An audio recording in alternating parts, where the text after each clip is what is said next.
This is the Dreamers Podcast, where dreamers share their stories to inspire you. Now, join host Joe Pardo as he interviews a dreamer who's living their dreams.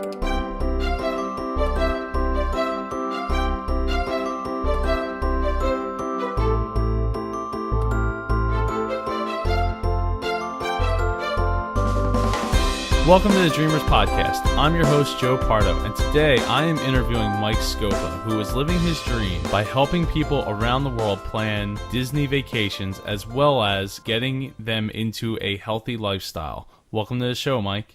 Hey, Joe, I was thinking today as I was coming back from work, are you related to that game announcer, Joe Pardo? No, unfortunately, I am not. Okay. So all that Price is Right money is not coming my way. Okay. It doesn't matter. I'll still agree to be interviewed. Well, thanks. It's very, very nice of you. That's what I do. So let's start by giving our audience a background about yourself. Wow.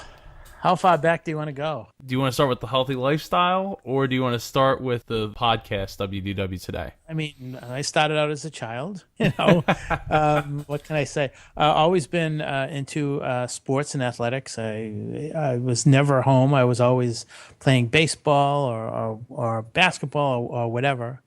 As I got into high school, more and more sports.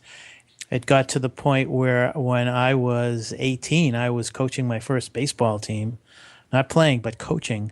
And I coached from 18 to, I don't know, but I know that in Merrimack, New Hampshire, my hometown now, most of my life, I coached more baseball games than anybody in the town, in the history of the town.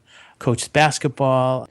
I know this sounds a lot different than what my profile is supposed to be on WW Today, but I've touched the lives of a lot of kids, a lot of children, to the point where I was coaching so long. And I've told this story, and a lot of people shake their heads, that one of the first boys that I ever coached actually coached my son in a tournament basketball team because I was coaching so long that the kid who I coached, he ended up growing up into an adult, and he started coaching boys too. It was really funny, but that was a big part of my life, trying to shape values on these boys, girls too.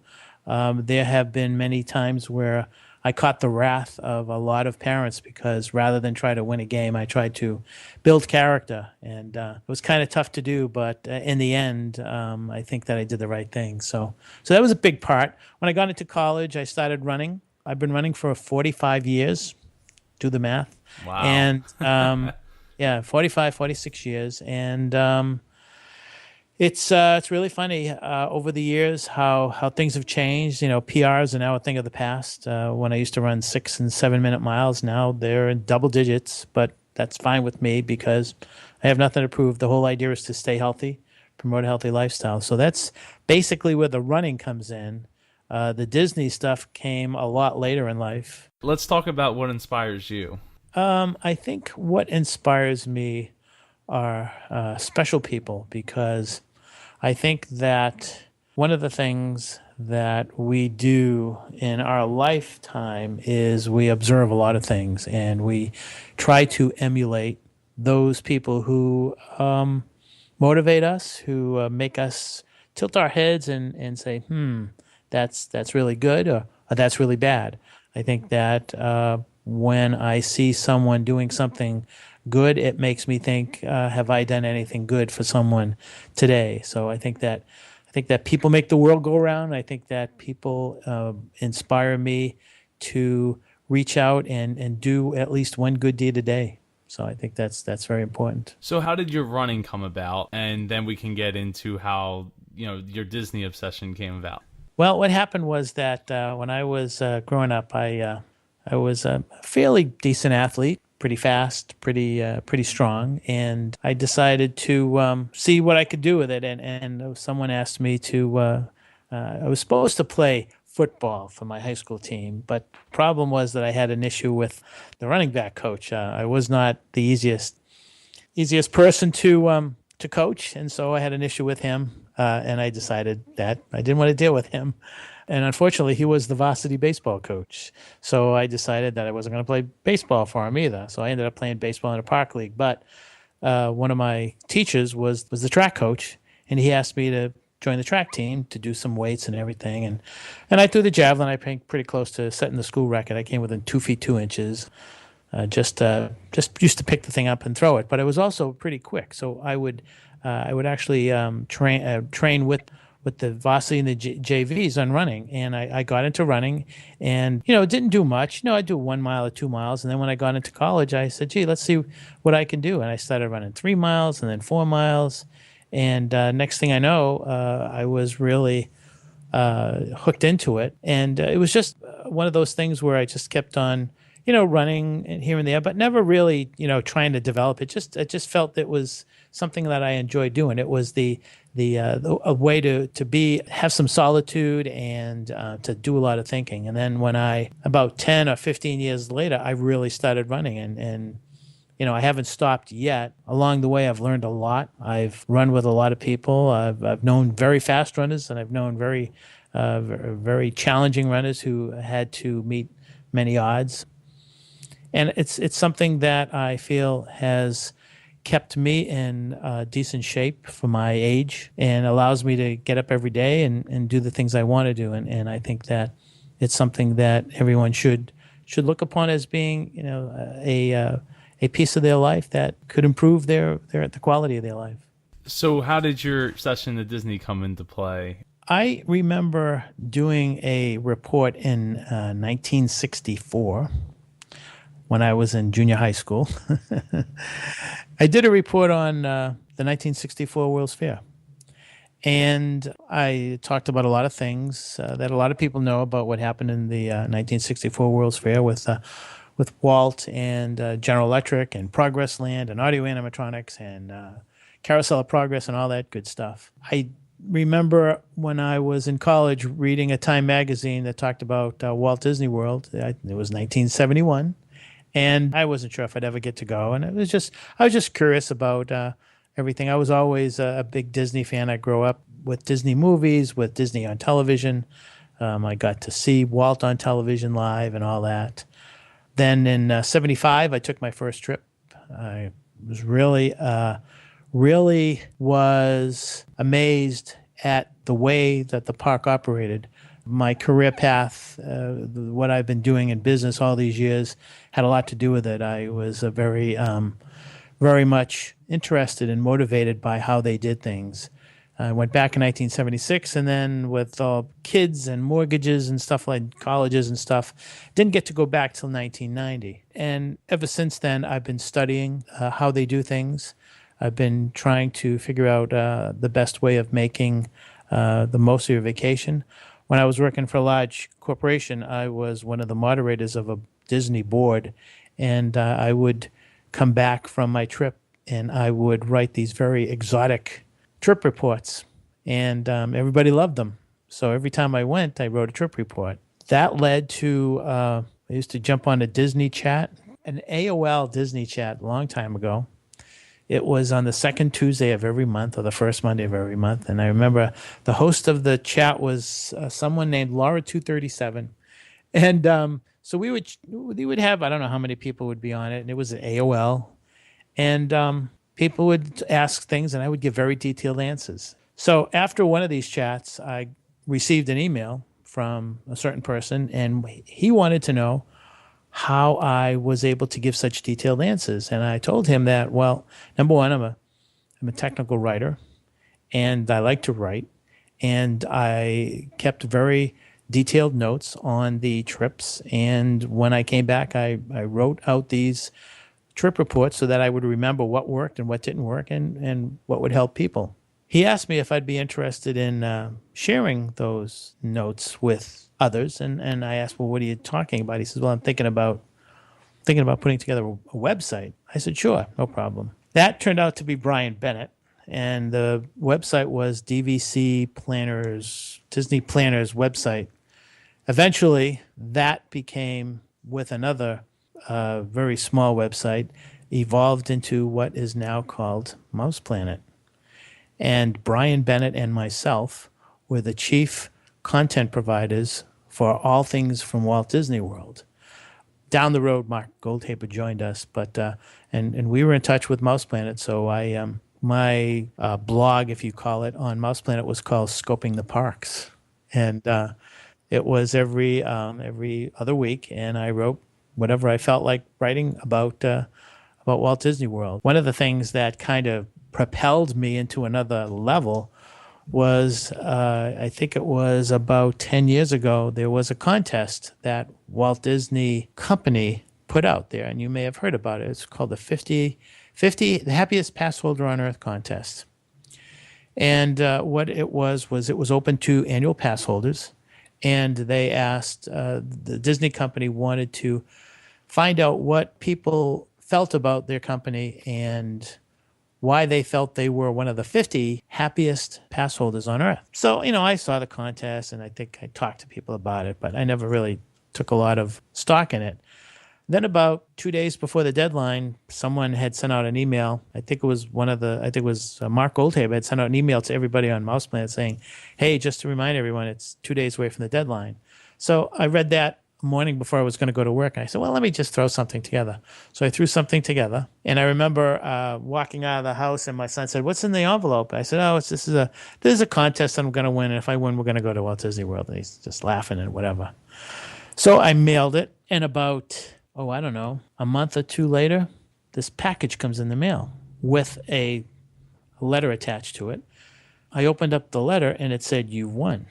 Oh, what's that? I opened up there was a slipcase, and in the slipcase, I opened it up, and there was a 3-piece prism, I'd say about 10 to 12 inches tall. It was in 3 pieces. It was a prism.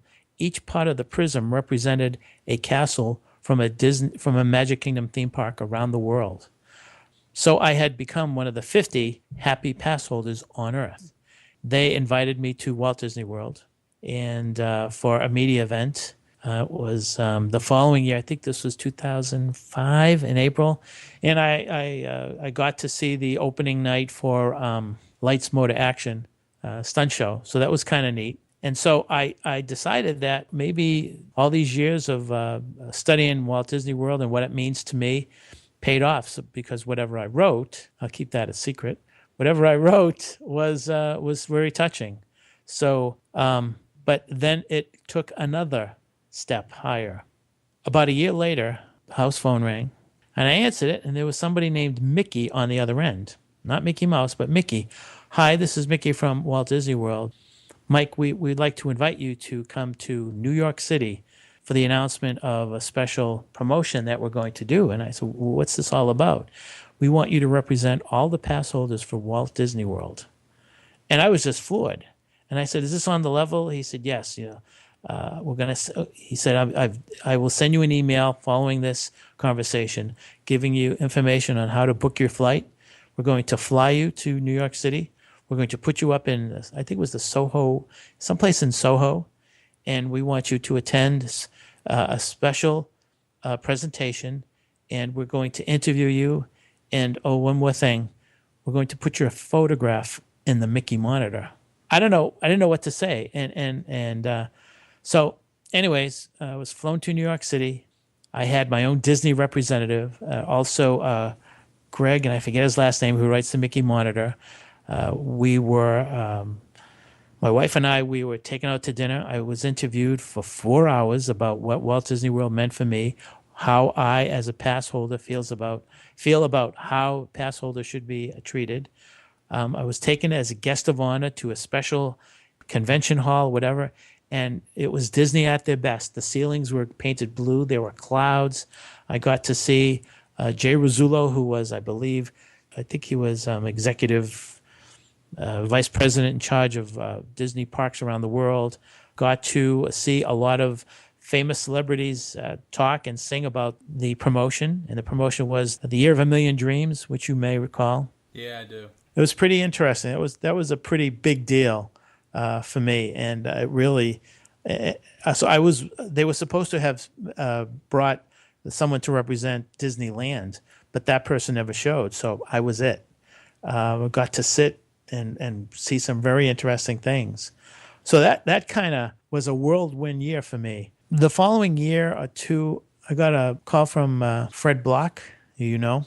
Yes, I do. And Fred said that someone, Deb Wills, suggested that Fred contact me and tell me about something called Magic Meets that Fred had put together the year before, and asked if I'd be interested in being the keynote speaker. So push comes to shove, I said, sure. And I went to the Magic Meets that he held in, and I don't remember where exactly it was. It was someplace in, I think it was Allentown the first year. It moved to Harrisburg. So I actually did the first year.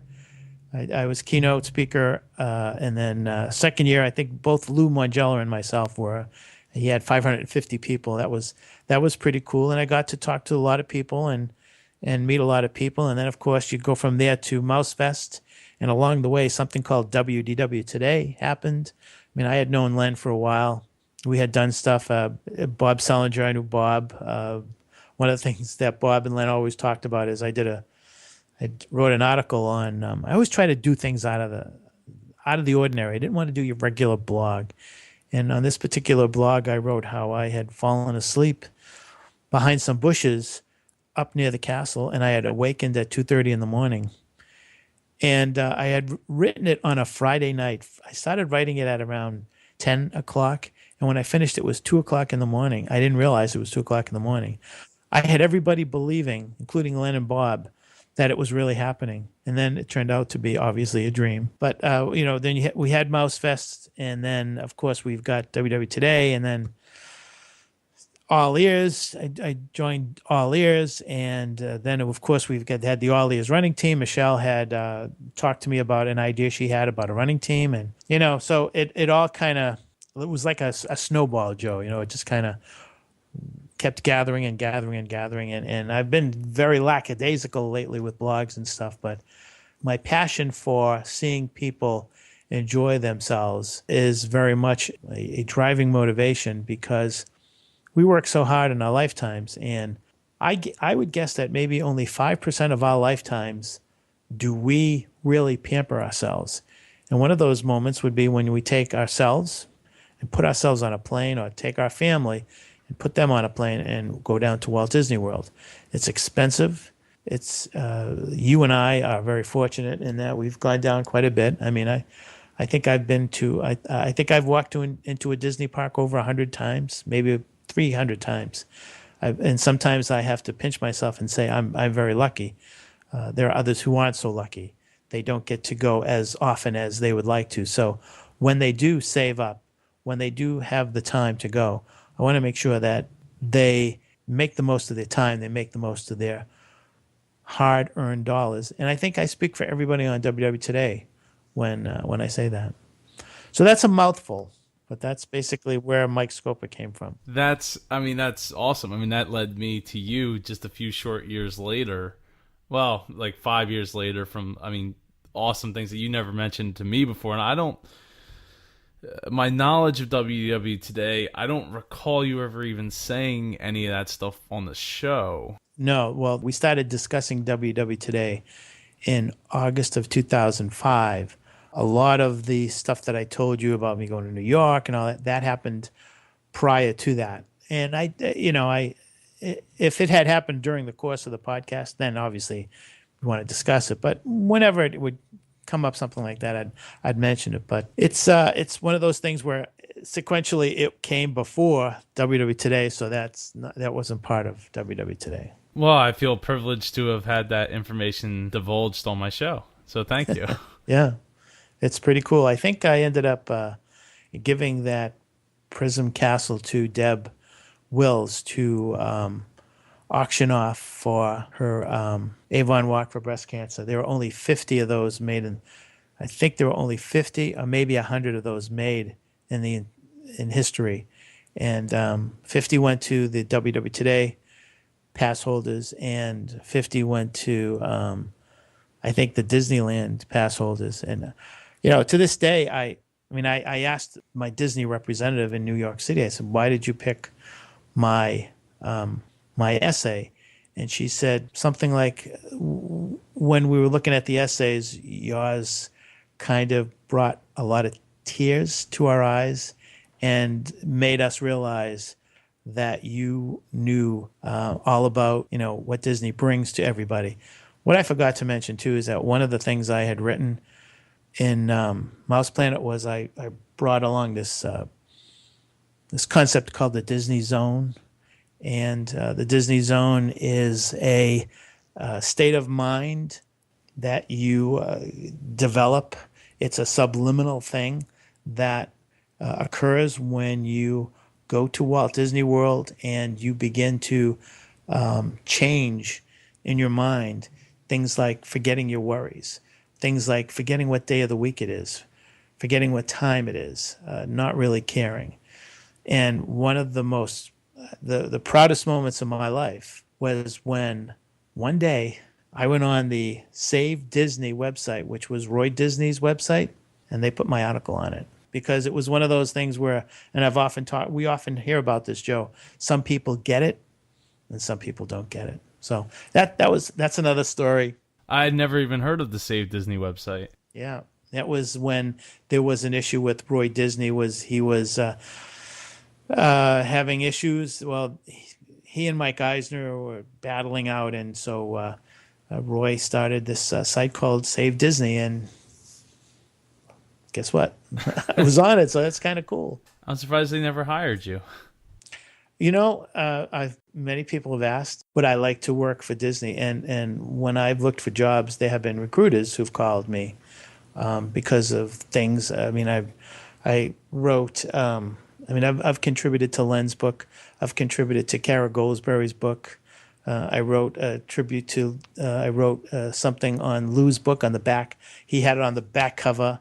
I was also one of 40 writers who contributed essays to 40 Years of Magic at Walt Disney World.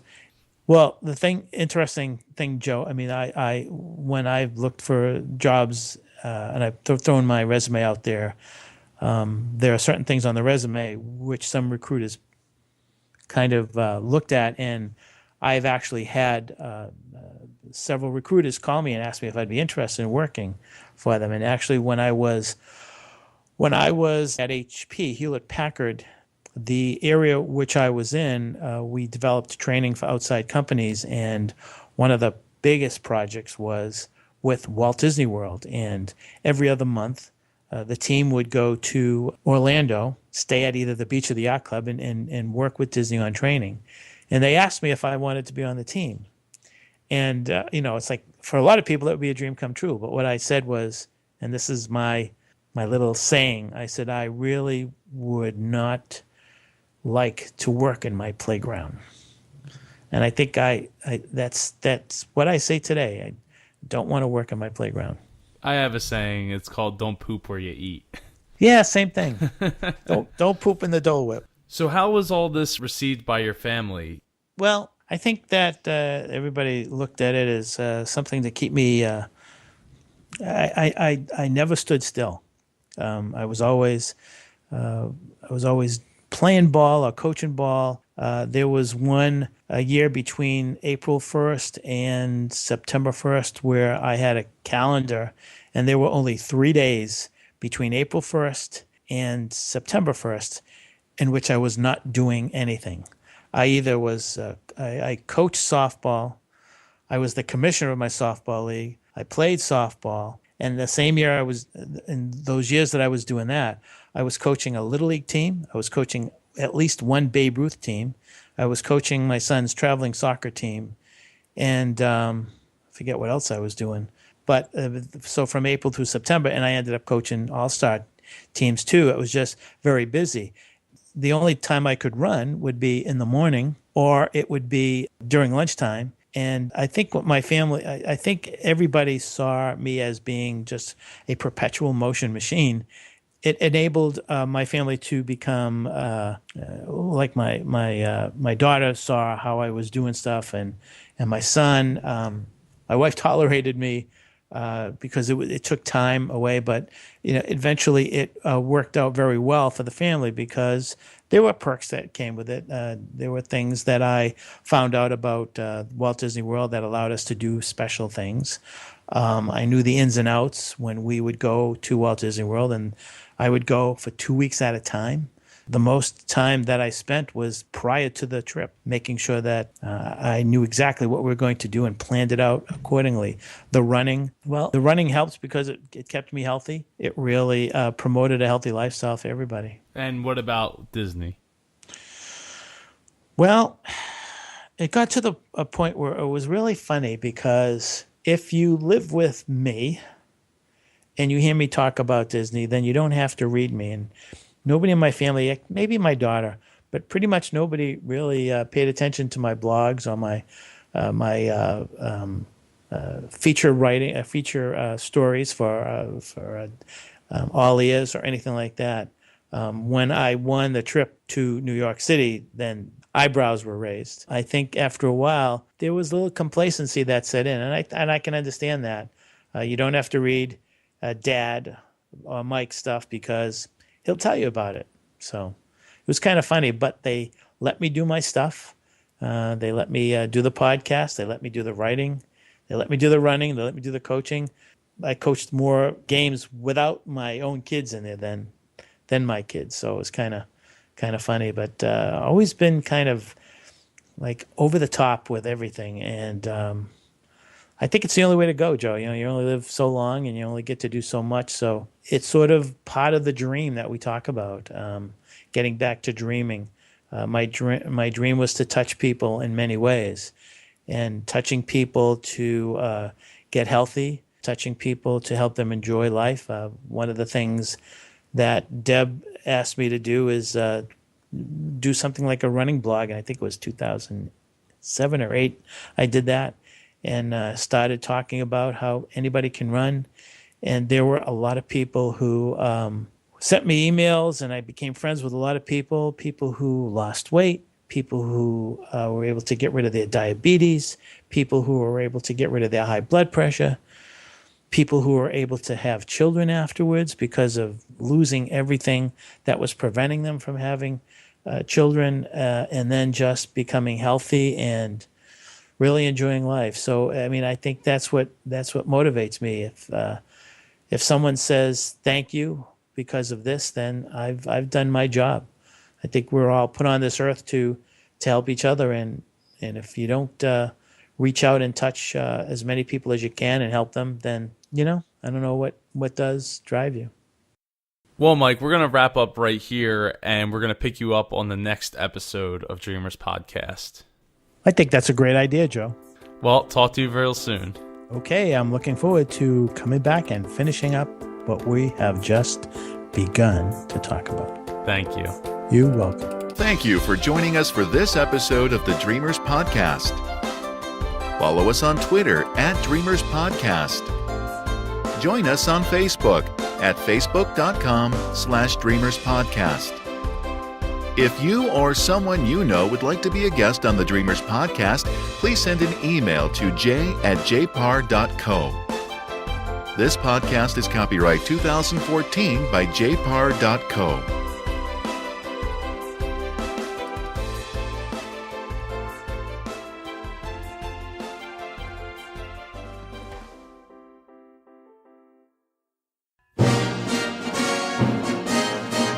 My name is Al. And I'm Joyce. And we're huge Disneyland fans. In fact, we love the Disneyland Resort so much, we host a podcast dedicated to the happiest place on earth to share that passion with others. That's right.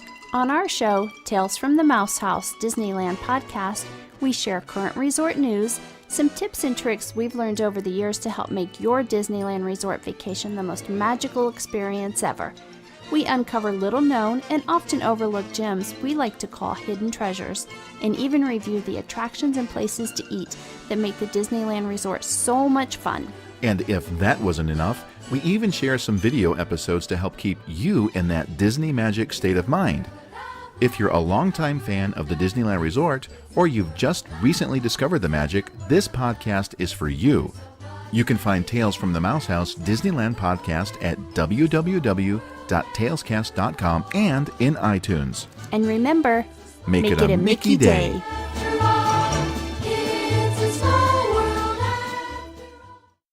Psst. Hey, you like Walt Disney World? You like insider tips and tricks? Well, what if I told you where you can get the two together? head on over to WaltDisneyInsider.com for the latest news and tips from Walt Disney World. And tell them Joe Pardo sent you.